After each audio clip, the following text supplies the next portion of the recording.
मनुष्य आज विज्ञान और तकनीक की सहायता से प्रकृति के नियमों को समझकर उन्हें अपने अनुसार ढालने का प्रयास कर रहा है। कृत्रिम बुद्धिमत्ता, जैव प्रौद्योगिकी और अंतरिक्ष अन्वेषण जैसी खोजों ने उसे ये शक्ति दी है कि वह प्रकृति की संरचना को संशोधित कर सके। किंतु प्रश्न यह है कि क्या ये प्रकृति के नियमों को बदलना है या केवल उन्हें समझकर उनका उपयोग करना है? सांख्य दर्शन ये स्पष्ट करता है कि मनुष्य प्रकृति के नियमों को पूरी तरह से बदल नहीं सकता, लेकिन वो सहनिर्माता बन सकता है। वो इन नियमों का ज्ञान प्राप्त कर सकता है और उनके अनुरूप अपने जीवन को ढाल सकता है। यदि हम इसे एक सरल उदाहरण से समझें, तो बीज में वृक्ष बनने की क्षमता होती है, लेकिन जब तक उसे सही वातावरण, जल और सूर्य का प्रकाश नहीं मिलता, तब तक वो निष्क्रिय पड़ा रहता है। बीज में वृक्ष बनने की शक्ति निहित होती है, लेकिन ये शक्ति तभी सक्रिय होती है जब अनुकूल परिस्थितियां मिलती है। ठीक इसी प्रकार आत्मा में अनंत शक्ति होती है, लेकिन जब तक वो स्वयं को पहचानती नहीं, तब तक वो प्रकृति के नियमों में बंधी रहती है। तो अब प्रश्न उठता है, क्या मोक्ष केवल एक सिद्धांत है या इसे अनुभव किया जा सकता है? वास्तव में मोक्ष कोई बाहरी चीज नहीं, बल्कि एक आंतरिक अनुभूति है। जब साधक अपने भीतर उतरता है, जब वो ध्यान और आत्मन्वेषण के माध्यम से स्वयं को जानने का प्रयास करता है, तब उसे ये अनुभव होता है कि वो सदा से मुक्त था। ये केवल अज्ञान ही था जो उसे संसार से बंधा हुआ प्रतीत कर रहा था। जैसे ही ये ज्ञान जागृत होता है, वैसे ही वो संसार के बंधनों से मुक्त हो जाता है। अतः मोक्ष केवल स्वतंत्रता भी हो सकता है और विलय भी।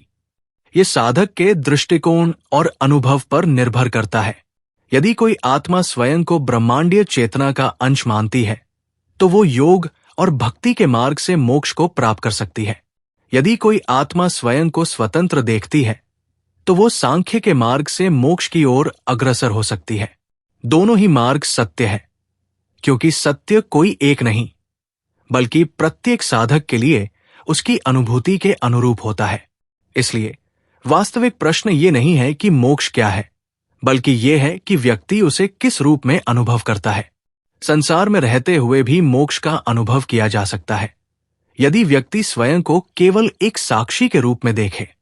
यही सांख्य का संदेश है, यही गीता का सत्य है और यही समस्त दर्शनों का अंतिम निष्कर्ष है। अगर आप इस विषय को और गहराई से जानना चाहते हैं, तो वीडियो को अंत तक जरूर देखें। यदि आपका कोई प्रश्न है, तो हमें कमेंट में बताएं। अगली बार आप क्या सुनना चाहेंगे, विज्ञान से जुड़े रहस्य या आध्यात्म की गहराइयां? अपनी राय कमेंट में जरूर साझा करें। प्रश्न: सांख्य दर्शन और आधुनिक विज्ञान के सिद्धांतों में क्या समानताएं हैं, और ये ब्रह्मांड की उत्पत्ति तथा चेतना के स्वरूप को किस प्रकार स्पष्ट करते हैं? उत्तर: सांख्य दर्शन और आधुनिक विज्ञान दोनों ब्रह्मांड की उत्पत्ति और अस्तित्व के मूलभूत नियमों को समझाने का प्रयास करते हैं। विज्ञान का प्रसिद्ध समीकरण EMC, जिसे अल्बर्ट आइंस्टीन ने प्रतिपादित किया, ये दर्शाता है कि पदार्थ और ऊर्जा वास्तव में एक ही है और एक दूसरे में परिवर्तित हो सकते हैं। ये ठीक उसी प्रकार है जैसे सांख्य दर्शन कहता है कि संपूर्ण सृष्टि प्रकृति के 3 गुणों सत्व, रजस, तमस के संयोग से बनी है और समय समय पर अलग अलग रूप धारण करती है। अगर हम सूर्य में होने वाली आणविक प्रतिक्रियाओं को देखें, तो हाइड्रोजन के परमाणु परस्पर टकराकर ऊर्जा में परिवर्तित होते हैं और यही ऊर्जा पृथ्वी तक प्रकाश और ऊष्मा के रूप में पहुंचती है। इसी प्रकार परमाणु बम में भी अत्यंत सूक्ष्म कणों में निहित ऊर्जा को मुक्त किया जाता है, जिससे अत्यधिक विनाशकारी शक्ति उत्पन्न होती है। ये घटनाएं ये सिद्ध करती है कि ऊर्जा और पदार्थ के बीच गहरा संबंध है, जिसे सांख्य दर्शन हजारों वर्ष पहले स्पष्ट कर चुका था। आधुनिक विज्ञान बिग बैंग सिद्धांत के माध्यम से ये सिद्ध करता है कि ब्रह्मांड एक अत्यंत सघन ऊर्जा बिंदु के विस्फोट से उत्पन्न हुआ। यह सिद्धांत कहता है कि प्रारंभ में समस्त पदार्थ और ऊर्जा अत्यधिक संकुचित अवस्था में थे और फिर एक विशाल विस्फोट के कारण ये फैलने लगे, जिससे आकाश गंगाएं, तारे और ग्रह बने। सांख्य दर्शन भी यही कहता है कि सृष्टि की उत्पत्ति प्रकृति के संतुलन के बिगड़ने से होती है। जब तक प्रकृति के तीनों गुण सत्व, रजस, तमस संतुलन में रहते हैं, तब तक सृष्टि अप्रकट रहती है। लेकिन जब यह संतुलन बिगड़ता है तो सृष्टि का विस्तार होता है। क्वांटम भौतिकी का पर्यवेक्षक प्रभाव, ऑब्जर्वर इफेक्ट, भी सांख्य दर्शन के सिद्धांतों से मेल खाता है। वैज्ञानिकों ने यह पाया कि जब तक किसी कण को देखा नहीं जाता, तब तक वह एक ऊर्जा तरंग की तरह व्यवहार करता है। लेकिन जैसे ही उसे देखा जाता है, वो एक निश्चित कण के रूप में प्रकट हो जाता है। ये वही सिद्धांत है जो सांख्य दर्शन में पुरुष साक्षी के रूप में वर्णित है।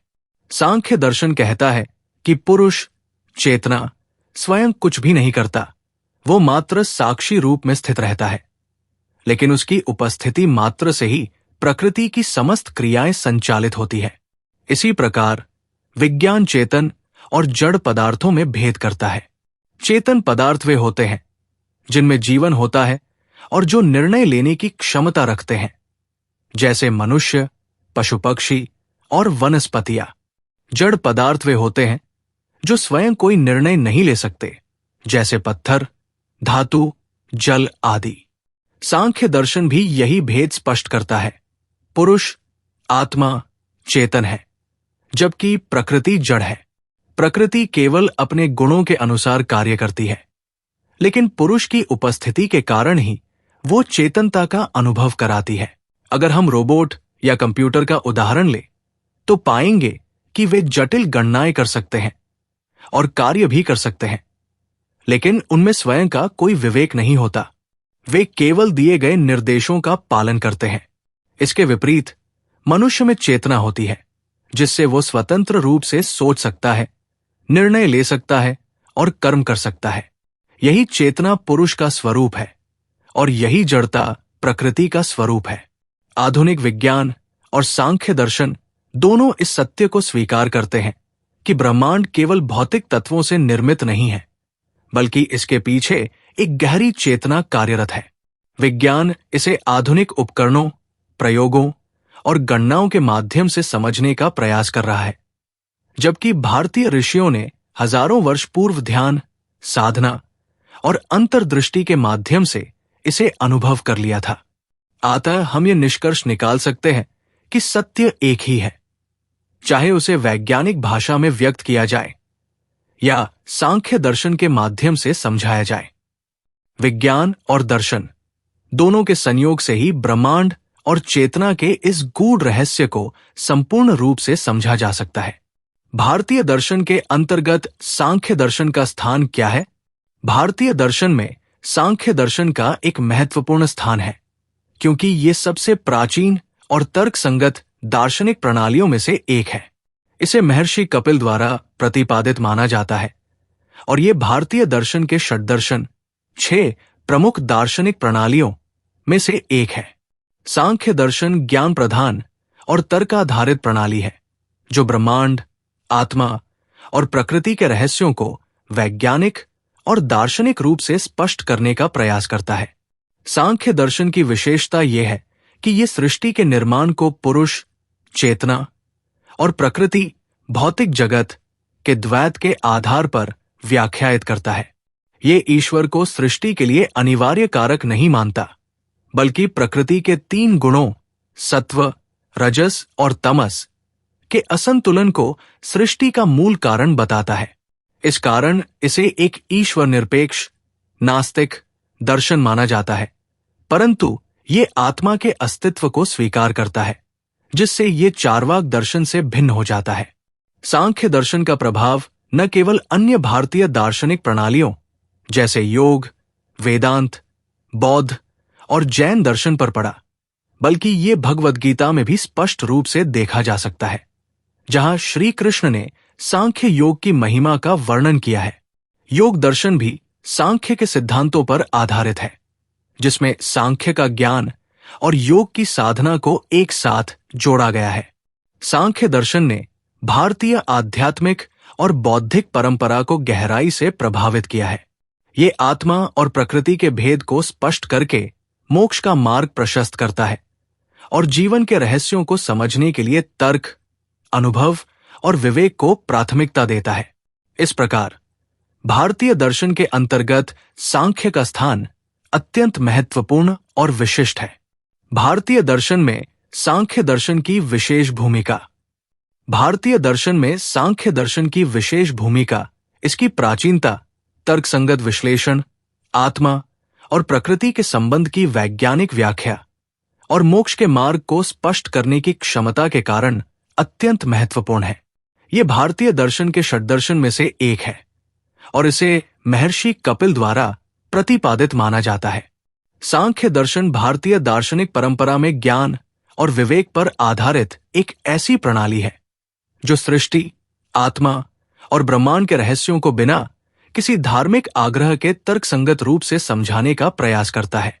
सांख्य दर्शन की विशेषता यह है कि यह सृष्टि की उत्पत्ति के लिए किसी ईश्वर को आवश्यक नहीं मानता, बल्कि इसे पुरुष, चेतना और प्रकृति, भौतिक जगत के द्वैत से व्याख्यायित करता है। पुरुष शुद्ध चेतना है जो निष्क्रिय और साक्षी मात्र है, जबकि प्रकृति सतत परिवर्तनशील है और सृष्टि की समस्त क्रियाओं का कारण बनती है। प्रकृति स्वयं सत्व, रजस और तमस इन 3 गुणों से बनी होती है और इन्हीं के असंतुलन से सृष्टि की रचना होती है। भारतीय दर्शन में सांख्य की भूमिका इसकी वैज्ञानिक दृष्टिकोण के कारण भी विशिष्ट है। आधुनिक भौतिकी में पर्यवेक्षक प्रभाव और क्वांटम सिद्धांत भी सांख्य के पुरुष और प्रकृति संबंधी सिद्धांतों से मेल खाते हैं। ये दर्शन न केवल भारतीय आध्यात्मिक चिंतन को दिशा देता है, बल्कि ये मनोविज्ञान, योग और विज्ञान से भी गहरी समानता रखता है। सांख्य का प्रभाव केवल वेदांत, योग, बौद्ध और जैन दर्शनों तक ही सीमित नहीं रहा, बल्कि ये भगवद गीता में भी प्रमुख रूप से देखा जा सकता है। श्री कृष्ण ने गीता में सांख्य योग को मोक्ष प्राप्ति का सशक्त मार्ग बताया है। इसके अलावा पतंजलि योग दर्शन भी सांख्य के सिद्धांतों पर आधारित है, जिसमें आत्मज्ञान को ध्यान और साधना के माध्यम से प्राप्त करने की बात कही गई है। इस प्रकार भारतीय दर्शन में सांख्य दर्शन की भूमिका केवल सैद्धांतिक या दार्शनिक नहीं, बल्कि व्यवहारिक और आध्यात्मिक भी है। यह न केवल जीवन और ब्रह्मांड की संरचना को समझने का माध्यम है, बल्कि आत्मा की मुक्ति और मोक्ष का मार्ग भी दिखाता है। इसका द्वैतवादी दृष्टिकोण वेदांत के अद्वैतवाद और योग के व्यावहारिक पद के बीच संतुलन स्थापित करता है। इस कारण सांख्य दर्शन भारतीय चिंतन और आध्यात्मिक परंपरा में एक अनूठी और अमूल्य भूमिका निभाता है। क्या सांख्य केवल एक तर्काधारित दर्शन है या इसका वैज्ञानिक आधार भी है? सांख्य दर्शन केवल एक तर्काधारित दार्शनिक मत नहीं, बल्कि इसका एक गहरा वैज्ञानिक आधार भी है।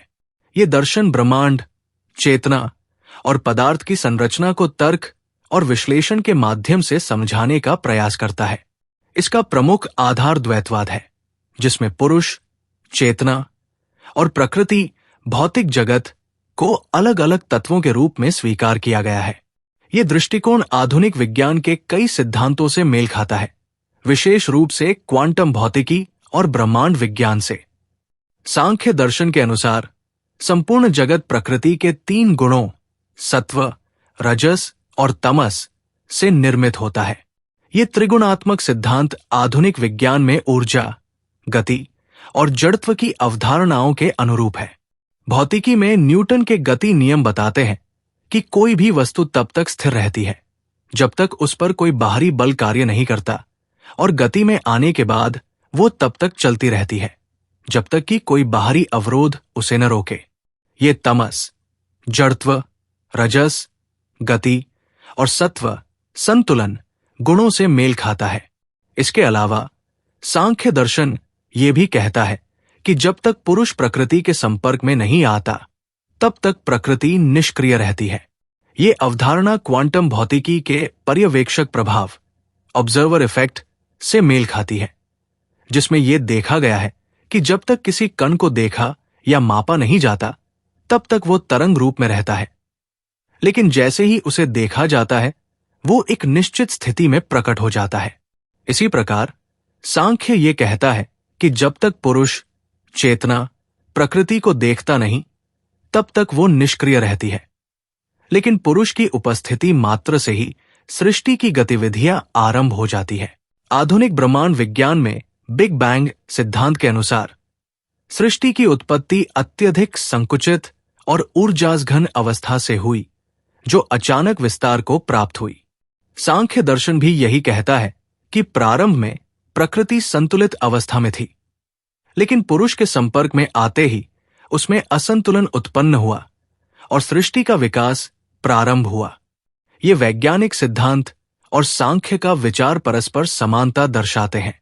आइंस्टीन के समीकरण EMC के अनुसार ऊर्जा और पदार्थ एक ही तत्व के दो रूप हैं और वे एक दूसरे में परिवर्तित हो सकते हैं। इसी प्रकार सांख्य दर्शन भी ये कहता है कि संपूर्ण सृष्टि प्रकृति के विभिन्न रूपों में परिवर्तन से निर्मित होती है। यह स्पष्ट करता है कि भौतिक जगत केवल स्थूल पदार्थ नहीं, बल्कि सतत परिवर्तनशील ऊर्जा का परिणाम है। सांख्य दर्शन का मनोवैज्ञानिक आधार भी अत्यंत गहन है। इसका त्रिगुण सिद्धांत आधुनिक मनोविज्ञान से मेल खाता है। सत्वगुण मानसिक शांति, ज्ञान और संतुलन का प्रतीक है। रजोगुण इच्छाओं, गतिविधियों और तनाव से जुड़ा है, जबकि तमोगुण जड़ता, अवसाद और अज्ञानता को दर्शाता है। आधुनिक मनोविज्ञान भी मानता है कि मानव मस्तिष्क की कार्यप्रणाली विभिन्न मानसिक अवस्थाओं और प्रवृत्तियों से प्रभावित होती है, जो व्यक्ति के व्यवहार और चेतना को निर्धारित करती है। इस प्रकार यह स्पष्ट होता है कि सांख्य दर्शन केवल एक तर्काधारित विचारधारा नहीं है, बल्कि इसका वैज्ञानिक आधार भी अत्यंत दृढ़ है। यह दर्शन सृष्टि, चेतना और पदार्थ की गहरी समझ प्रदान करता है और आधुनिक विज्ञान के कई सिद्धांतों से मेल खाता है। यही कारण है कि इसे केवल एक दार्शनिक मत न मानकर एक वैज्ञानिक और तात्विक सत्य के रूप में देखा जाना चाहिए। भगवद गीता में सांख्य के योगदान पर प्रकाश डालिए। भगवद गीता में सांख्य दर्शन का अत्यंत महत्वपूर्ण योगदान है। गीता के विभिन्न अध्यायों में भगवान श्री कृष्ण ने अर्जुन को सांख्य दर्शन के सिद्धांतों का उपदेश देकर उसे आत्मज्ञान और निष्काम कर्म की ओर प्रेरित किया है। गीता का मुख्य उद्देश्य मनुष्य को जीवन और मृत्यु के रहस्य से अवगत कराकर उसे आत्मा और शरीर के भेद को समझाना है, जो कि सांख्य दर्शन का मूल सिद्धांत भी है। सांख्य दर्शन द्वैतवादी है और ये पुरुष, आत्मा तथा प्रकृति, भौतिक जगत को दो अलग अलग तत्वों के रूप में स्वीकार करता है। गीता में श्री कृष्ण बार बार अर्जुन को ये समझाते हैं कि आत्मा नित्य, अविनाशी और शुद्ध चेतना है, जबकि शरीर नश्वर और परिवर्तनशील है। ये विचार सीधे सीधे सांख्य दर्शन से लिया गया है। गीता के दूसरे अध्याय को सांख्य योग कहा गया है, जिसमें भगवान श्री कृष्ण ने अर्जुन को आत्मा की अमरता और शरीर की क्षण भंगुरता का ज्ञान दिया। श्री कृष्ण कहते हैं, न जायते म्रियते व कदाचिन, अर्थात आत्मा न जन्मती है न मरती है, वो सदा बनी रहती है। ये सांख्य के पुरुष तत्व का प्रतिपादन करता है, जो कि सदा निष्क्रिय, अकर्ता और साक्षी रूप में स्थित रहता है। गीता में सांख्य के ज्ञानयोग और कर्मयोग को एक ही लक्ष्य की ओर जाने वाले दो अलग अलग मार्गों के रूप में प्रस्तुत किया गया है। सांख्य के अनुसार मोक्ष के लिए ज्ञान आवश्यक है, क्योंकि जब आत्मा और प्रकृति के भेद का ज्ञान हो जाता है, तब व्यक्ति संसार के बंधनों से मुक्त हो जाता है। गीता में भी यही कहा गया है कि जो व्यक्ति आत्मा को जान लेता है, वो जन्म मरण के चक्र से मुक्त हो जाता है। परंतु गीता केवल ज्ञान मार्ग को ही पर्याप्त नहीं मानती, बल्कि इसे कर्मयोग के साथ जोड़ती है। श्री कृष्ण कहते हैं कि केवल ज्ञान से मुक्ति संभव नहीं, अपितु निष्काम कर्म के द्वारा भी आत्मा के शुद्ध स्वरूप को प्राप्त किया जा सकता है। इस प्रकार गीता में सांख्य और कर्मयोग का अद्भुत समन्वय देखने को मिलता है। सांख्य दर्शन प्रकृति के 3 गुणों सत्व, रजस और तमस का वर्णन करता है, जो संपूर्ण सृष्टि को नियंत्रित करते हैं। गीता में श्री कृष्ण इन 3 गुणों के प्रभाव की व्याख्या करते हैं और अर्जुन को सत्वगुण की ओर बढ़ने की प्रेरणा देते हैं। वे बताते हैं कि जो व्यक्ति तमोगुण से ग्रसित होता है वो अज्ञान और जड़ता में रहता है। रजोगुण से प्रभावित व्यक्ति इच्छाओं और कर्मफलों में उलझा रहता है, जबकि सत्वगुण से प्रभावित व्यक्ति ज्ञान, शांति और मुक्ति की ओर अग्रसर होता है। यही सांख्य दर्शन का भी मूल विचार है, जो ये बताता है कि मोक्ष तभी संभव है जब मनुष्य प्रकृति के इन 3 गुणों से ऊपर उठ जाता है और आत्मा के शुद्ध स्वरूप को पहचान लेता है। भगवद गीता में सांख्य का सबसे बड़ा योगदान यह है कि ये आत्मा और संसार के वास्तविक स्वरूप को समझाने के लिए तर्क और विवेक का उपयोग करता है।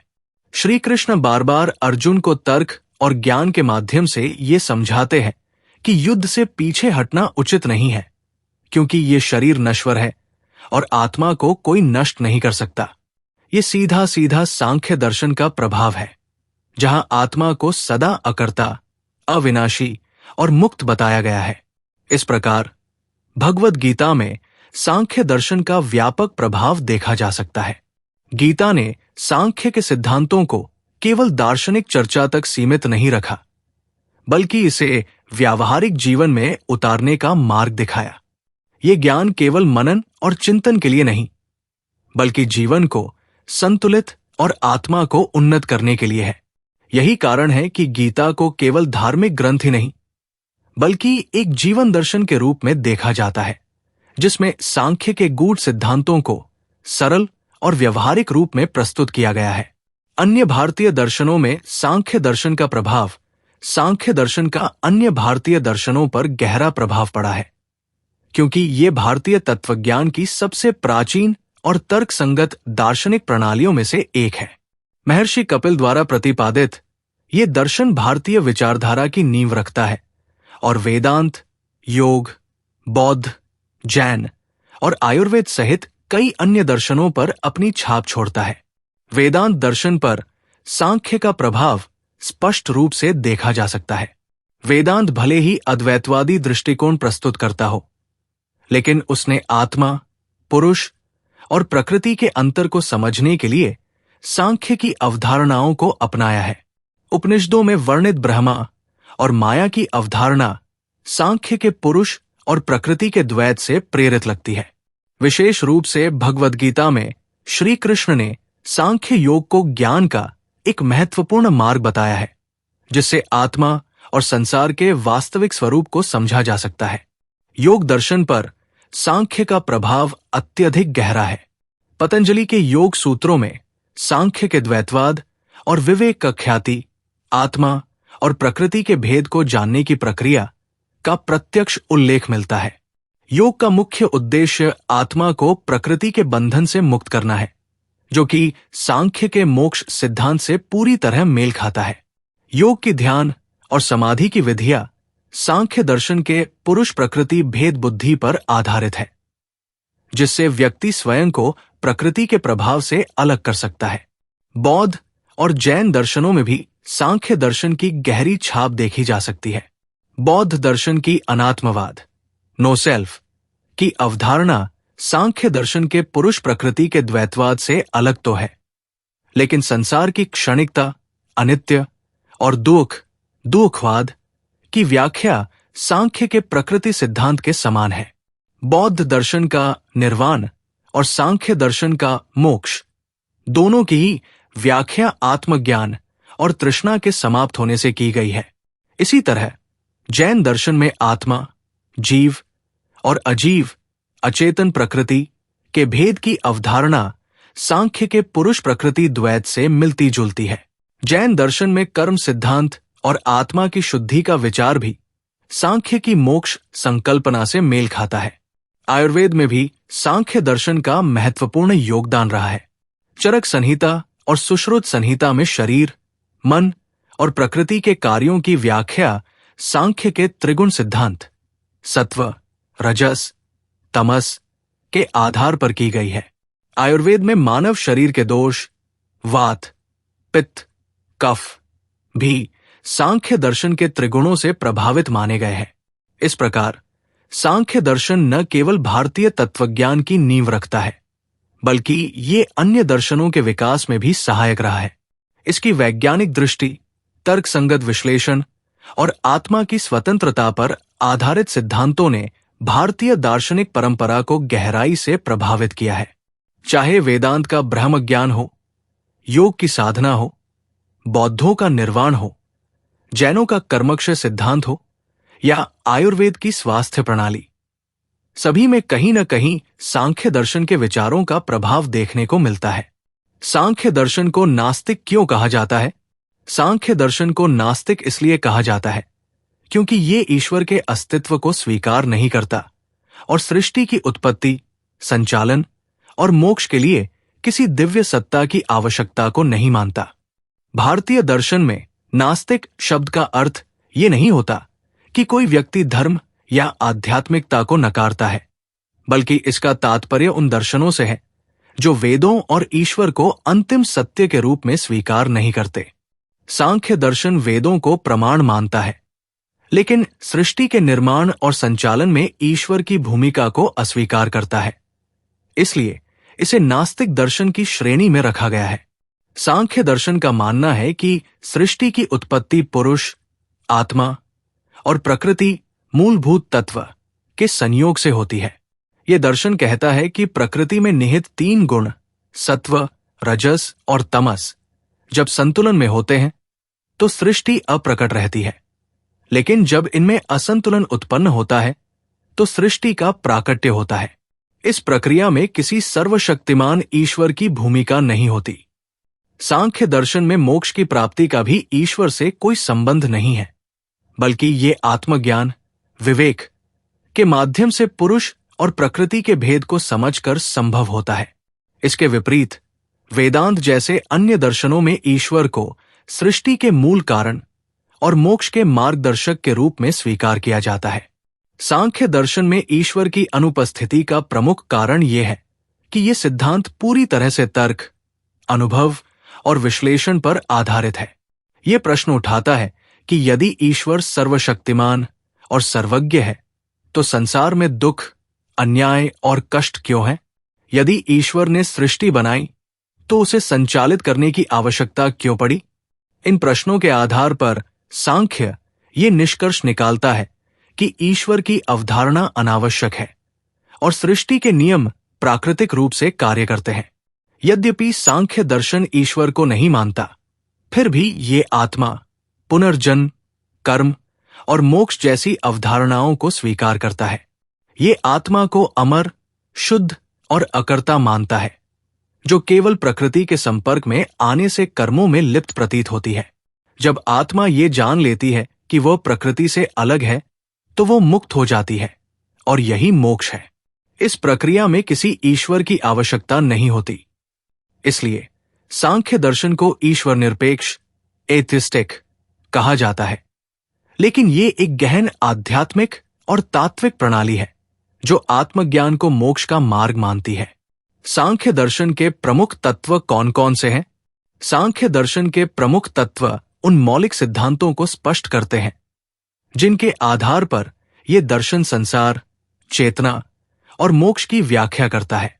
यह दर्शन द्वैतवादी है, जो पुरुष, आत्मा और प्रकृति, भौतिक जगत को 2 स्वतंत्र तत्व मानता है।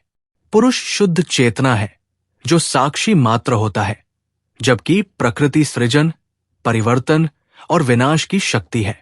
सांख्य दर्शन के अनुसार समस्त सृष्टि 25 तत्वों से बनी है। इनमें पुरुष और प्रकृति के अतिरिक्त बुद्धि, महत्तत्व, अहंकार, मन, पंच ज्ञानेंद्रिया, पंच कर्मेंद्रिया, पंच तन्मात्राएं और पंच महाभूत शामिल है। इन तत्वों के माध्यम से संपूर्ण भौतिक और मानसिक जगत की व्याख्या की जाती है। सांख्य दर्शन का त्रिगुण सिद्धांत इसकी प्रमुख विशेषता है। यह कहता है कि प्रकृति में 3 गुण सत्व, रजस और तमस व्याप्त होते हैं। सत्वगुण प्रकाश, संतुलन और ज्ञान का प्रतीक है, जो आत्मबोध और आध्यात्मिक शांति प्रदान करता है। रजोगुण क्रियाशीलता, महत्वाकांक्षा और भौतिक इच्छाओं को उत्पन्न करता है, जिससे मनुष्य कर्म में प्रवृत्त होता है। तमोगुण जड़ता, अज्ञानता और निष्क्रियता को दर्शाता है, जिससे मानसिक और आत्मिक विकास में बाधा उत्पन्न होती है। यही त्रिगुण संसार की सभी वस्तुओं और जीवों में विभिन्न अनुपातों में विद्यमान रहते हैं और उनके स्वभाव को निर्धारित करते हैं। सृष्टि की उत्पत्ति के संदर्भ में सांख्य दर्शन कहता है कि जब प्रकृति के 3 गुण संतुलन में होते हैं, तब सृष्टि अप्रकट, अव्यक्त रहती है। लेकिन जैसे ही इनमें असंतुलन उत्पन्न होता है, सृष्टि का विस्तार होने लगता है। प्रकृति की क्रियाशीलता के कारण महत्त्व, बुद्धि उत्पन्न होता है, जिससे अहंकार की उत्पत्ति होती है। अहंकार से मन, इंद्रिया और पंच महाभूतों का निर्माण होता है, जो संपूर्ण भौतिक जगत का आधार है। इस प्रकार ये दर्शन ये स्पष्ट करता है कि संसार की समस्त क्रियाएं प्रकृति के अंतर्गत ही होती है, जबकि पुरुष साक्षी मात्र होता है और किसी भी क्रिया में संलग्न नहीं रहता। सांख्य दर्शन ईश्वर की अनिवार्यता को अस्वीकार करता है। ये मानता है कि सृष्टि की उत्पत्ति किसी परम सत्ता के कारण नहीं होती, बल्कि प्रकृति की स्वतः सक्रियता के कारण होती है। ये एक नास्तिक दर्शन माना जाता है, क्योंकि इसमें ईश्वर को कोई स्थान नहीं दिया गया है। ये मोक्ष को आत्मा और प्रकृति के वास्तविक भेद को समझने की अवस्था मानता है, जहां आत्मा ये जान लेती है कि वो प्रकृति से अलग है और उसमें लिप्त होना केवल अज्ञान के कारण है। जब ये भेद बुद्धि, विवेक का ख्याति उत्पन्न होती है, तब आत्मा प्रकृति के प्रभाव से मुक्त होकर अपने शुद्ध स्वरूप में स्थित हो जाती है। यही मोक्ष की अवस्था है।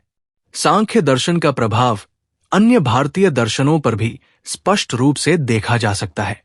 पतंजलि का योग दर्शन सांख्य के सिद्धांतों पर आधारित है, जहां पुरुष और प्रकृति के भेद को जानकर आत्म साक्षात्कार की ओर बढ़ने की बात कही गई है। भगवद गीता में भी सांख्य योग का विस्तृत वर्णन मिलता है, जहां भगवान कृष्ण अर्जुन को सांख्य के माध्यम से आत्मा के शाश्वत स्वरूप को समझाने का प्रयास करते हैं। बौद्ध और जैन दर्शन में भी सांख्य के तत्वों का समावेश देखा जा सकता है, विशेष रूप से कर्म, मोक्ष और आत्मा के संदर्भ में। आधुनिक संदर्भ में भी सांख्य दर्शन अत्यंत प्रासंगिक है। आज के वैज्ञानिक युग में इसका त्रिगुण सिद्धांत मानसिक स्वास्थ्य, योग, ध्यान और मनोविज्ञान के क्षेत्र में महत्वपूर्ण भूमिका निभाता है। आधुनिक विज्ञान भी ये स्वीकार करता है कि चेतना, कॉन्शियसनेस और भौतिकता, मटेरियलिज्म 2 अलग अलग पहलू है, जो सांख्य दर्शन के पुरुष और प्रकृति सिद्धांत से मेल खाता है। क्वांटम भौतिकी के पर्यवेक्षक प्रभाव, ऑब्जर्वर इफेक्ट सिद्धांत के अनुसार, जब तक किसी कण को देखा नहीं जाता, तब तक वो अनिश्चित स्थिति में होता है, लेकिन जैसे ही उसे देखा जाता है, वो एक निश्चित रूप ले लेता है। ये ठीक उसी प्रकार है जैसे सांख्य दर्शन कहता है कि पुरुष की उपस्थिति मात्र से ही प्रकृति सक्रिय होती है। इस प्रकार सांख्य दर्शन केवल प्राचीन भारतीय दर्शन तक सीमित नहीं है, बल्कि ये आधुनिक विज्ञान, मानसिक स्वास्थ्य और आत्मबोध के क्षेत्रों में भी अत्यंत उपयोगी सिद्ध होता है। ये हमें ये सिखाता है कि आत्मा शुद्ध, अकर्ता और मुक्त है, और संसार की सभी गतिविधियां केवल प्रकृति के अंतर्गत होती है। जब व्यक्ति इस सत्य को समझ लेता है, तो वो अपने जीवन में संतुलन, शांति और मुक्ति की ओर बढ़ सकता है। सांख्य में पुरुष और प्रकृति के संबंध पर विचार कीजिए। सांख्य दर्शन में पुरुष और प्रकृति 2 मूलभूत तत्व माने गए हैं, जिनके संयोग से सृष्टि की रचना होती है। पुरुष शुद्ध चेतना है, जो निष्क्रिय, अकर्ता, निर्विकार और केवल साक्षी मात्र होता है, जबकि प्रकृति सक्रिय, परिवर्तनशील और सृजनात्मक शक्ति है, जो त्रिगुणात्मक, सत्व, रजस, तमस रूप में कार्य करती है। पुरुष स्वयं किसी भी क्रिया में संलग्न नहीं होता, वो केवल देखता है, परंतु प्रकृति की उपस्थिति में संसार की समस्त क्रियाएं संचालित होती है। प्रकृति अपने गुणों के संतुलन और असंतुलन के अनुसार भौतिक जगत की रचना, स्थिति और विनाश का कारण बनती है। ये संबंध इस प्रकार समझा जा सकता है कि पुरुष प्रकृति को देखता है और प्रकृति पुरुष के लिए कार्य करती है। जैसे कोई राजा केवल सिंहासन पर बैठा रहता है, लेकिन पूरा राज्य उसके नाम पर चलता है, उसी प्रकार पुरुष केवल साक्षी है, लेकिन प्रकृति की गतियों से ये संसार चलता है। पुरुष यदि प्रकृति से तटस्थ रहता है तो वो मोक्ष को प्राप्त कर सकता है, लेकिन जब वो प्रकृति से तादात्म्य स्थापित करता है तो संसार के बंधन में फंस जाता है। पुरुष का अज्ञान ही उसका बंधन है, और जब उसे ये ज्ञान हो जाता है कि वह प्रकृति से भिन्न है, तब वो मुक्त हो जाता है। सांख्य दर्शन ये भी कहता है कि प्रकृति स्वयं में जड़ है, उसमें चेतना नहीं है, लेकिन जब पुरुष की उपस्थिति होती है तब उसमें क्रियाशीलता उत्पन्न होती है। ये ठीक उसी प्रकार है जैसे एक चुंबक के पास लोहे के कण गति में आ जाते हैं, लेकिन स्वयं चुंबक कोई गति नहीं करता। पुरुष और प्रकृति का यह संबंध सृष्टि के प्रारंभ से ही चला आ रहा है, और जब तक पुरुष स्वयं को प्रकृति से अलग नहीं पहचानता, तब तक वह जन्म और मृत्यु के चक्र में बना रहता है। सांख्य दर्शन में मोक्ष का अर्थ यही है कि पुरुष को यह बोध हो जाए कि वह प्रकृति से भिन्न है। ये ज्ञान विवेक ख्याति के रूप में प्रकट होता है, जिससे पुरुष प्रकृति के बंधनों से मुक्त होकर अपनी शुद्ध चेतना में स्थित हो जाता है। अतः पुरुष और प्रकृति का संबंध केवल एक दृष्टा और दृश्य के रूप में है। पुरुष देखता है और प्रकृति को देखा जाता है। जब पुरुष स्वयं को प्रकृति से पृथक कर लेता है, तब वह अपने वास्तविक स्वरूप को जानकर मोक्ष को प्राप्त कर लेता है। सांख्य दर्शन की आधुनिक प्रासंगिकता। सांख्य दर्शन की आधुनिक प्रासंगिकता इसे केवल एक प्राचीन दार्शनिक विचारधारा तक सीमित नहीं रखती, बल्कि ये आज भी जीवन, विज्ञान, मानसिक स्वास्थ्य, योग और आत्मबोध के क्षेत्रों में अत्यंत उपयोगी सिद्ध होती है। महर्षि कपिल द्वारा प्रतिपादित ये दर्शन न केवल तर्क और अनुभव पर आधारित है, बल्कि आधुनिक विज्ञान और मनोविज्ञान के सिद्धांतों से भी मेल खाता है। आज के वैज्ञानिक युग में सांख्य दर्शन का द्वैतवाद, पुरुष, चेतना और प्रकृति, भौतिक जगत, क्वांटम भौतिकी, ब्रह्मांडीय ऊर्जा सिद्धांत और चेतना के अध्ययन से मेल खाता है। क्वांटम यांत्रिकी का पर्यवेक्षक प्रभाव ये दर्शाता है कि जब तक किसी कण को देखा नहीं जाता, तब तक वो अनिश्चित होता है, लेकिन जैसे ही उसे मापा जाता है, वो एक निश्चित अवस्था में आ जाता है। ये सिद्धांत ठीक उसी तरह है जैसे सांख्य दर्शन कहता है कि पुरुष, चेतना की उपस्थिति मात्र से ही प्रकृति सक्रिय होती है और संसार का निर्माण होता है। इसी तरह आइंस्टीन के ऊर्जा और पदार्थ के संबंध EMC का सिद्धांत ये प्रमाणित करता है कि संपूर्ण ब्रह्मांड ऊर्जा से बना है, जो सांख्य के प्रकृति के त्रिगुण, सत्व, रजस, तमस सिद्धांत से मेल खाता है। मनोविज्ञान और मानसिक स्वास्थ्य के क्षेत्र में भी सांख्य दर्शन अत्यंत प्रासंगिक है। आधुनिक जीवन में बढ़ती चिंता, तनाव और मानसिक असंतुलन को समझने के लिए सांख्य का त्रिगुण सिद्धांत, सत्व, रजस, तमस एक महत्वपूर्ण उपकरण प्रदान करता है। यह सिद्धांत ये बताता है कि व्यक्ति के मानसिक और भावनात्मक स्तर पर इन तीनों गुणों का प्रभाव पड़ता है। यदि किसी व्यक्ति में सत्वगुण अधिक है तो वो शांत, संतुलित और आत्मबोध से युक्त होता है। यदि रजोगुण प्रभावी होता है तो व्यक्ति अधिक क्रियाशील, महत्वाकांक्षी और भौतिक इच्छाओं से प्रेरित होता है। वहीं तमोगुण अधिक होने पर व्यक्ति में आलस्य, नकारात्मकता और अवसाद जैसी मानसिक अवस्थाएं उत्पन्न हो सकती है। यही कारण है कि आज मानसिक स्वास्थ्य विशेषज्ञ योग, ध्यान और संतुलित जीवन शैली को बढ़ावा देते हैं, जिससे व्यक्ति के भीतर सत्वगुण की वृद्धि हो और मानसिक संतुलन बना रहे। योग और ध्यान की आधुनिक वैज्ञानिक मान्यताओं में भी सांख्य दर्शन की भूमिका महत्वपूर्ण है। पतंजलि के योग सूत्रों में सांख्य दर्शन के पुरुष प्रकृति द्वैत और विवेक का ख्याति, आत्मा और प्रकृति के भेद को जानना के सिद्धांतों का स्पष्ट प्रभाव देखा जा सकता है। आधुनिक वैज्ञानिक शोध ये प्रमाणित कर चुके हैं कि ध्यान करने से मानसिक शांति मिलती है, मस्तिष्क की न्यूरोप्लास्टिसिटी बढ़ती है और सकारात्मक ऊर्जा का संचार होता है। ये सब सांख्य दर्शन के पुरुष और प्रकृति की स्वतंत्रता और आत्मबोध के सिद्धांत को मजबूत करता है। आज के डिजिटल युग में जब कृत्रिम बुद्धिमत्ता, आर्टिफिशियल इंटेलिजेंस और मशीन लर्निंग के माध्यम से मानव मस्तिष्क और चेतना की सीमाएं खोजी जा रही हैं, तब सांख्य दर्शन का चेतना का सिद्धांत और अधिक प्रासंगिक हो जाता है। सांख्य दर्शन ये कहता है कि आत्मा, पुरुष केवल साक्षी है और शरीर व मन प्रकृति के कार्यों में संलग्न नहीं होता। इसी प्रकार कृत्रिम बुद्धिमत्ता अत्यधिक विकसित हो सकती है, लेकिन उसमें वास्तविक चेतना, पुरुष नहीं होगी, क्योंकि वह केवल प्रकृति, भौतिक जगत का विस्तार मात्र है। आधुनिक चिकित्सा पद्धति और आयुर्वेद में भी सांख्य दर्शन का प्रभाव देखा जा सकता है। आयुर्वेद में वात, पित्त और कफ दोषों की अवधारणा सांख्य के त्रिगुण सिद्धांत पर आधारित है।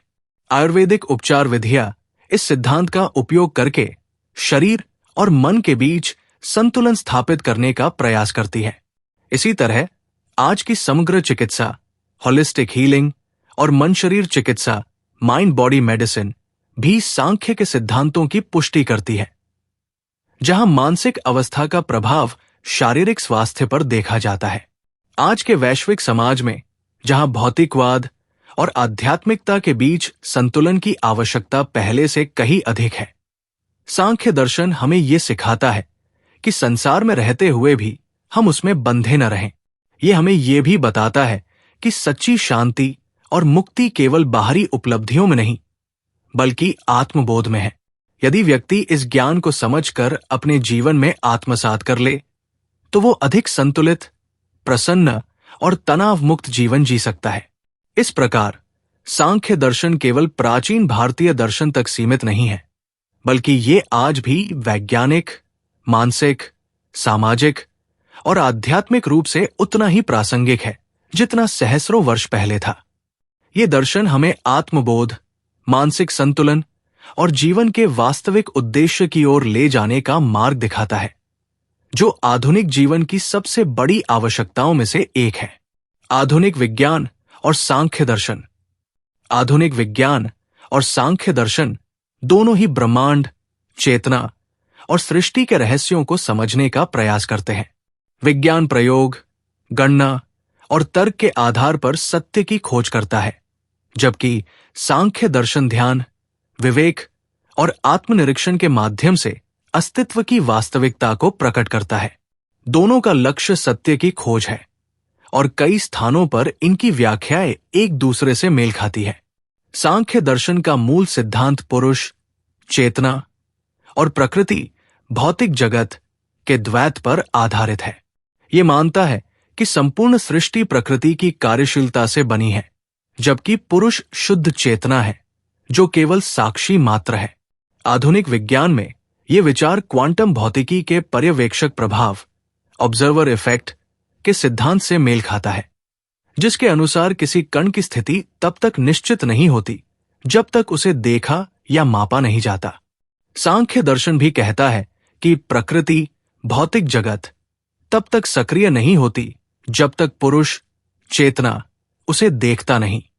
सांख्य दर्शन का त्रिगुण सिद्धांत भी आधुनिक विज्ञान से जुड़ता है।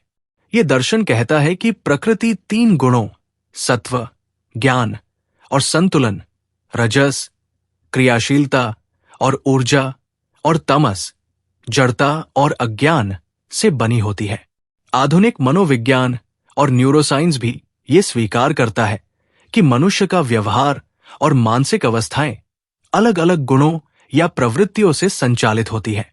उदाहरण के लिए सत्वगुण सकारात्मकता, आत्मबोध और मानसिक संतुलन से जुड़ा हुआ है, जो आज के मनोविज्ञान में माइंडफुलनेस और इमोशनल इंटेलिजेंस का आधार माना जाता है।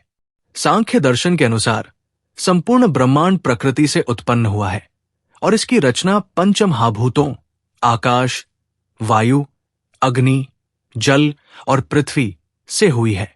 आधुनिक विज्ञान भी इस विचार को स्वीकार करता है कि ब्रह्मांड ऊर्जा से बना है और सभी भौतिक वस्तुएं मूलभूत तत्वों और उपपरमाण्विक कणों से निर्मित होती है।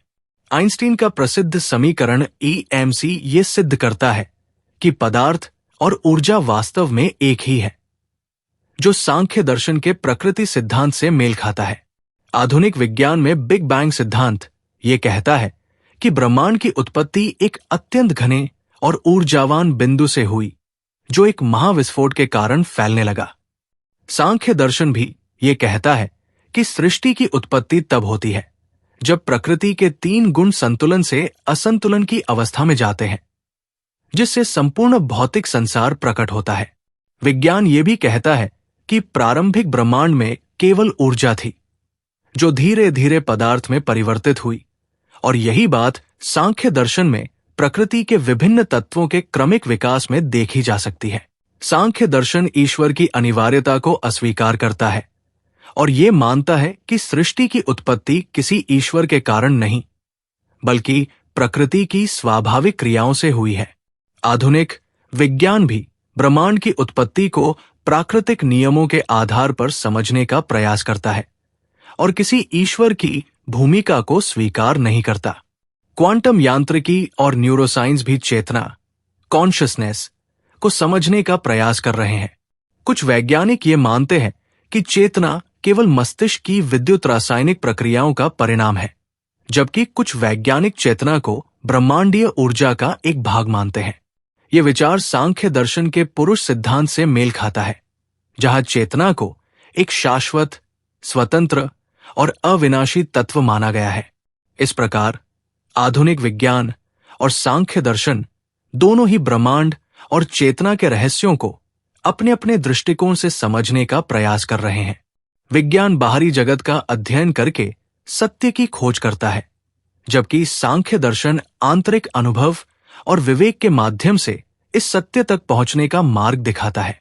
दोनों का उद्देश्य एक ही है, अस्तित्व की वास्तविकता को जानना और समझना। सांख्य और वेदांत में मुख्य अंतर क्या है?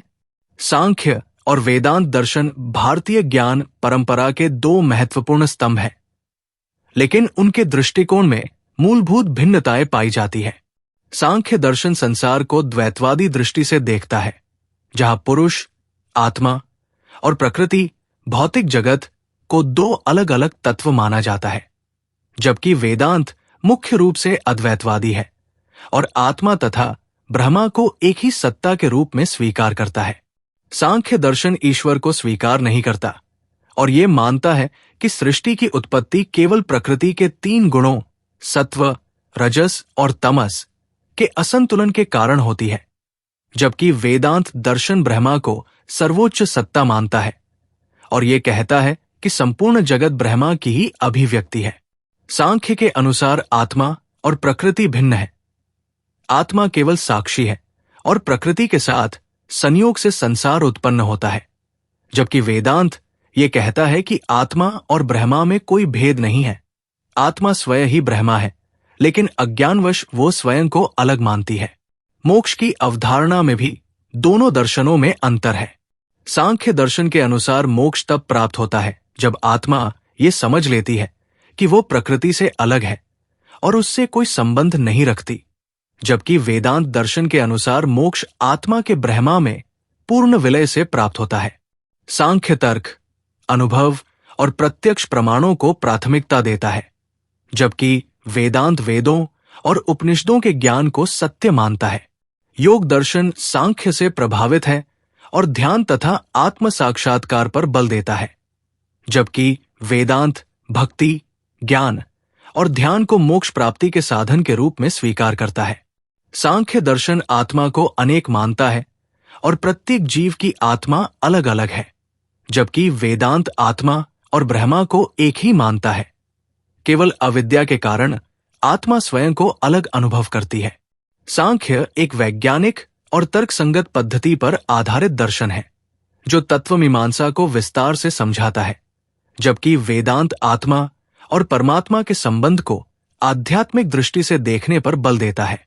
दोनों ही दर्शनों का उद्देश्य मोक्ष प्राप्त करना है, लेकिन उनके मार्ग अलग अलग है। सांख्य आत्मा और प्रकृति को भिन्न मानकर आत्मा की स्वतंत्रता को मोक्ष मानता है, जबकि वेदांत आत्मा और ब्रह्मा के अभिन्न होने को मोक्ष का आधार मानता है। सांख्य तर्क और अनुभव को प्रधानता देता है, जबकि वेदांत वेदों और उपनिषदों पर आधारित ज्ञान को ही सर्वोपरि मानता है। सांख्य और बौद्ध दर्शन में समानताएं और भिन्नताएं क्या है? सांख्य और बौद्ध दर्शन दोनों ही भारतीय चिंतन परंपरा के महत्वपूर्ण अंग हैं और आत्मा, सृष्टि, मोक्ष एवं दुख के कारणों पर गहन विचार प्रस्तुत करते हैं। दोनों दर्शनों में ईश्वर का कोई स्थान नहीं है, क्योंकि सांख्य के अनुसार सृष्टि प्रकृति और पुरुष के संयोग से स्वतः उत्पन्न होती है, जबकि बौद्ध दर्शन इसे क्षणिक और अनित्य मानता है और किसी सृजनकर्ता की आवश्यकता को अस्वीकार करता है। दोनों ही दर्शनों में संसार को दुखमय माना गया है, लेकिन सांख्य में इसका कारण पुरुष का प्रकृति से संबंध बताया गया है। वही बौद्ध मत के अनुसार दुख का मूल कारण तृष्णा या इच्छा है। मोक्ष को लेकर भी दोनों दर्शनों में कुछ समानता है, जैसे कि दोनों ही इसे संसार के बंधनों से मुक्ति के रूप में देखते हैं। सांख्य में मोक्ष तब प्राप्त होता है जब पुरुष ये जान लेता है कि वो प्रकृति से पृथक है, जबकि बौद्ध दर्शन में निर्वाण तृष्णा के अंत और अनात्मबोध से संभव होता है। दोनों ही पुनर्जन्म और कर्म सिद्धांत को स्वीकार करते हैं, लेकिन सांख्य में आत्मा पुनर्जन्म के चक्र में बंधी रहती है, जबकि बौद्ध दर्शन में पुनर्जन्म आत्मा के बिना केवल कर्मों के प्रवाह के आधार पर होता है। इन समानताओं के बावजूद दोनों दर्शनों में कुछ मूलभूत भिन्नताएं भी हैं। सबसे बड़ा अंतर आत्मा के स्वरूप को लेकर है। सांख्य दर्शन आत्मा को नित्य, शुद्ध, साक्षी और अविनाशी मानता है, जबकि बौद्ध दर्शन आत्मा के अस्तित्व को अस्वीकार करता है और इसे अनात्मवाद कहा जाता है। मोक्ष को लेकर भी दोनों की अवधारणा अलग अलग है। सांख्य में मोक्ष का अर्थ पुरुष का प्रकृति से विमुक्त होना है, जबकि बौद्ध दर्शन में निर्वाण का अर्थ इच्छाओं का अंत और चेतना के अंतर्गत अनित्यता की अनुभूति है। संसार की उत्पत्ति को लेकर भी दोनों में मतभेद है। जहां सांख्य में प्रकृति को सृष्टि का मूल कारण माना गया है और इसे 3 गुणों सत्व, रजस और तमस से युक्त बताया गया है, वही बौद्ध दर्शन संसार को क्षणिक मानता है और प्रतीत्य समुत्पाद के सिद्धांत के आधार पर इसकी व्याख्या करता है, जिसमें कोई स्थायी तत्व नहीं होता। ज्ञान की प्राप्ति को लेकर भी दोनों में भिन्नता देखी जाती है। सांख्य में ज्ञान विवेक के माध्यम से प्राप्त होता है, जहां पुरुष को प्रकृति से भिन्न समझने की आवश्यकता होती है, जबकि बौद्ध दर्शन में ज्ञान बोधि के रूप में प्राप्त होता है, जिसमें व्यक्ति को संसार की अनित्यता, दुख और अनात्म तत्व को अनुभव करना होता है। निर्वाण और पुरुषार्थ की अवधारणा में भी भिन्नता है। सांख्य दर्शन में मोक्ष पुरुषार्थ चतुष्टय यानी धर्म, अर्थ, काम और मोक्ष के माध्यम से प्राप्त किया जा सकता है, जबकि बौद्ध दर्शन में मोक्ष का कोई बाहरी उद्देश्य नहीं है, बल्कि ये मानसिक और आध्यात्मिक विकास की प्रक्रिया का अंतिम लक्ष्य है। इस प्रकार दोनों दर्शनों में कुछ समानताएं होते हुए भी उनका दृष्टिकोण भिन्न है। सांख्य दर्शन जहां आत्मा और प्रकृति के द्वैत पर आधारित है, वही बौद्ध दर्शन आत्मा के अस्तित्व को ही अस्वीकार करता है और क्षणिकता के सिद्धांत पर आधारित है। सांख्य दर्शन में ईश्वर की अनावश्यकता पर चर्चा कीजिए। सांख्य दर्शन भारतीय दर्शन की उन प्रमुख विचारधाराओं में से एक है, जो सृष्टि की उत्पत्ति और उसके कार्यक्रम को तर्कसंगत रूप में प्रस्तुत करता है। ये दर्शन द्वैतवादी है, जिसमें पुरुष, चेतना और प्रकृति, भौतिक जगत को 2 स्वतंत्र तत्व माना गया है। सांख्य दर्शन की सबसे महत्वपूर्ण विशेषता यह है कि यह सृष्टि की व्याख्या के लिए ईश्वर के अस्तित्व की आवश्यकता नहीं मानता, इसलिए इसे एक ईश्वर निरपेक्ष दर्शन कहा जाता है। इसका तात्पर्य यह है कि यह दर्शन ईश्वर के अस्तित्व को पूरी तरह नकारता नहीं, बल्कि उसकी अनावश्यकता को सिद्ध करता है। सांख्य दर्शन के अनुसार सृष्टि की उत्पत्ति और संचालन प्रकृति के 3 गुणों सत्व, रजस और तमस के असंतुलन से होती है। जब ये 3 गुण संतुलित रहते हैं तो सृष्टि अव्यक्त अवस्था में रहती है, और जब इनमें असंतुलन उत्पन्न होता है तो सृष्टि का प्रसार प्रारंभ हो जाता है। इस प्रक्रिया में ईश्वर की कोई भूमिका नहीं होती, क्योंकि प्रकृति स्वयं सिद्ध और स्वतः संचालित तत्व है। ये दार्शनिक दृष्टि वैज्ञानिक नियमों के समान लगती है, क्योंकि इसमें किसी चेतन नियंता की आवश्यकता नहीं पड़ती। सांख्य दर्शन का मत है कि संसार में जो कुछ भी हो रहा है वो प्रकृति के गुणों के आपसी संयोग और परिवर्तन के कारण हो रहा है। ये दृष्टिकोण कारण कार्य सिद्धांत पर आधारित है, जिसके अनुसार प्रत्येक घटना का एक निश्चित कारण होता है। यदि हम सृष्टि के निर्माण के लिए ईश्वर को स्वीकार करें तो ये प्रश्न उठता है कि स्वयं ईश्वर किस कारण से उत्पन्न हुआ। सांख्य दर्शन इस प्रकार की अनावश्यक जटिलताओं से बचते हुए कहता है कि सृष्टि की उत्पत्ति और विनाश केवल प्रकृति के गुणों के परस्पर संतुलन और असंतुलन का परिणाम है, न कि किसी परम सत्ता की इच्छा का। इसके अतिरिक्त सांख्य दर्शन पुरुष आत्मा को भी एक निष्क्रिय साक्षी के रूप में प्रस्तुत करता है, जो केवल देखता है लेकिन किसी भी प्रकार की क्रिया में संलग्न नहीं होता। यदि आत्मा स्वयं कुछ नहीं करता और केवल प्रकृति के कार्यों का साक्षी है तो ईश्वर की भूमिका और भी अधिक संदिग्ध हो जाती है। यदि ईश्वर को स्वीकार भी किया जाए तो वह या तो पुरुष के समान निष्क्रिय होगा, जो किसी भी प्रकार की सृष्टि प्रक्रिया में भाग नहीं लेता, या यदि वह सक्रिय होगा तो वो प्रकृति के समान हो जाएगा, जो कि सांख्य दर्शन के द्वैतवादी सिद्धांत के विरुद्ध होगा। सांख्य दर्शन के इस विचार की तुलना बौद्ध दर्शन से की जा सकती है, जो किसी ईश्वर या परम सत्ता को स्वीकार नहीं करता और केवल कर्म और प्रत्यक्ष अनुभव को ही वास्तविकता मानता है। जैन दर्शन भी इस दृष्टिकोण के निकट है, क्योंकि उसमें भी सृष्टि के निर्माण के लिए किसी ईश्वर की आवश्यकता नहीं मानी गई है। भगवद गीता में भी सांख्य दर्शन के विचारों को स्थान मिला है, लेकिन वहां ईश्वर की भूमिका को स्वीकार किया गया है। गीता के अनुसार भगवान श्री कृष्ण ये कहते हैं कि वे स्वयं प्रकृति के नियंता है और संपूर्ण सृष्टि उनके द्वारा नियंत्रित होती है। ये वेदांत और सांख्य के विचारों के बीच का समन्वय करने का एक प्रयास है। यदि हम आधुनिक विज्ञान से तुलना करें तो सांख्य दर्शन का दृष्टिकोण बिग बैंग सिद्धांत से मेल खाता है, जो ये बताता है कि ब्रह्मांड एक अत्यंत सघन ऊर्जा बिंदु से स्वतः उत्पन्न हुआ, जिसमें किसी बाहरी चेतन सत्ता का योगदान नहीं था। न्यूटन के गति के नियम भी बताते हैं कि ब्रह्मांड में कार्य करने वाली शक्तियां स्वतः संचालित है और उन्हें किसी बाहरी शक्ति की आवश्यकता नहीं होती। इस प्रकार सांख्य दर्शन सृष्टि की व्याख्या करने के लिए ईश्वर की कोई आवश्यकता अनुभव नहीं करता। ये एक तर्कसंगत और वैज्ञानिक दृष्टिकोण अपनाते हुए ये सिद्ध करता है कि प्रकृति स्वयं में शक्ति संपन्न है और उसमें सृष्टि संचालन की पूर्ण क्षमता विद्यमान है।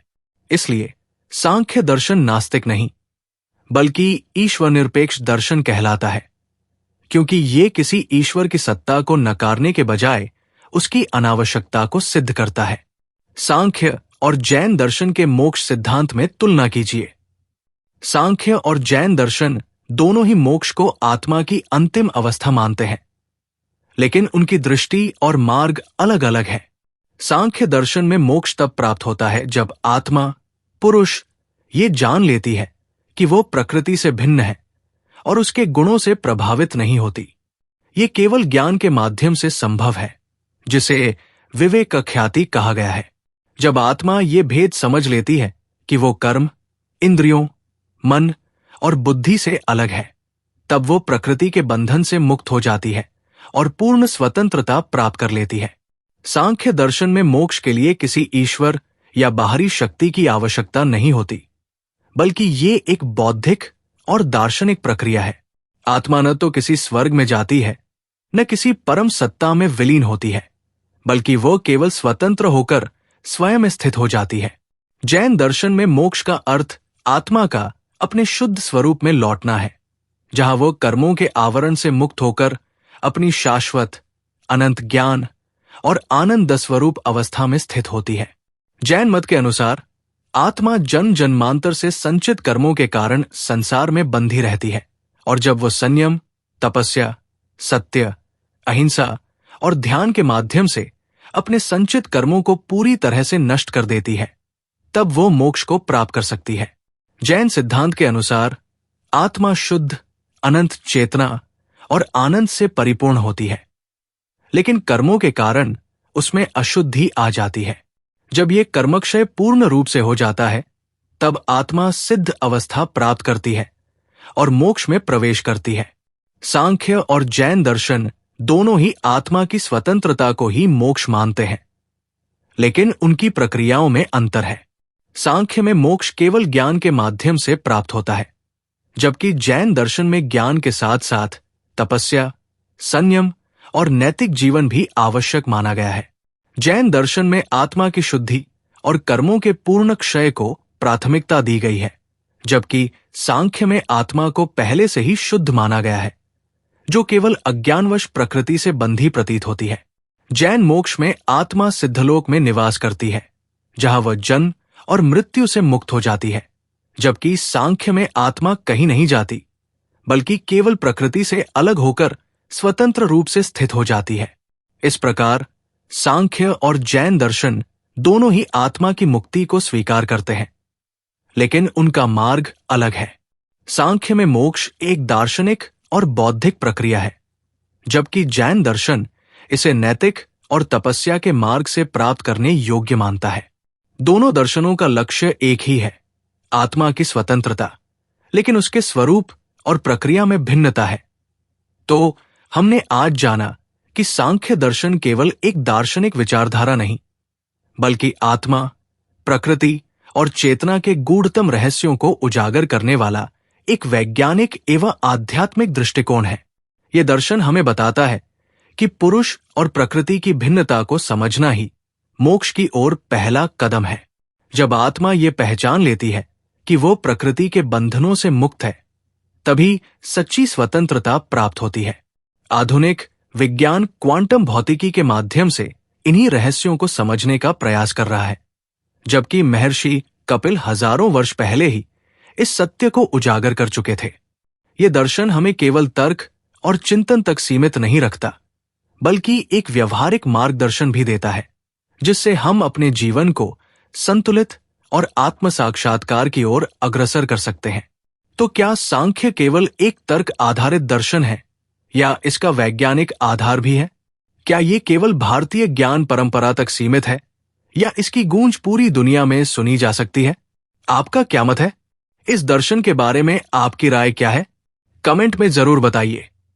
अगर आपको यह वीडियो पसंद आया हो तो लाइक करें, चैनल को सब्सक्राइब करें और बेल आइकन दबाएं, ताकि आपको ऐसे ही ज्ञानवर्धक विषयों पर हमारी अगली प्रस्तुतियां मिलती रहें। जुड़े रहिए इस दिव्य यात्रा में, जहां तर्क और आत्मज्ञान का संगम होता है। धन्यवाद। जय सनातन।